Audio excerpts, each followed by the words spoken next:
Pinagbabaril ang sasakyan ng isang basketball player ng Letran Knights pagkatapos ng laro nila kagabi sa San Juan. Nakaligtas ang player na si Franz Daisam pero namatay ang kanyang live-in partner na kasama niya sa sasakyan. Ang may na balita at ni Dante Perello.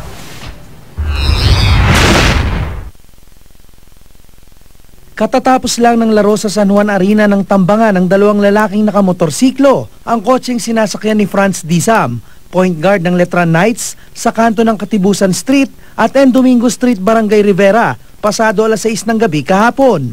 Bumangga ang kotse ni Daisam sa poste ng isang traffic sign at nabasag ang windshield ng kotse sa driver's side ng pagbabarilin. Tinamaan ng mga bala sa iba't ibang bahagi ng katawan si Daisam, habang sa dibdib naman napuruhan ang live-in partner nito na kinilalang si Joan Sordan.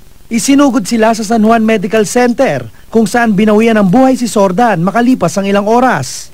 Stable naman na ang kondisyon ni Daisam. Ligtas rin ang anak ni Sordan, ang pinsan nito at isa pang kaibigan ng mga menor de edad na nakaupo sa likuran ng kotse.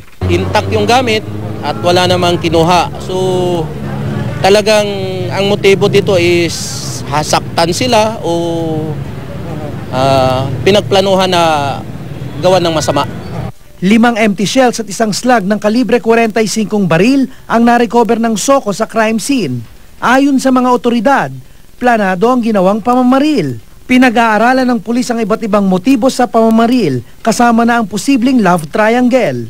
Ongoing pa yung investigation, pero we will dig deeper to all possible angles. Kasama na yung sinasabi na yung dalawa ay may relasyon at itong babae ay may asawa. So lahat yan, titignan natin. We will get to the bottom of this case. Ayon naman sa head coach ng Letran Knights, malabong may kinalaman sa paglalaro ng basketball ang dahilan ng pamamaril. It won't be game related naman kasi ano siya siguro meron lang silang alitan or something.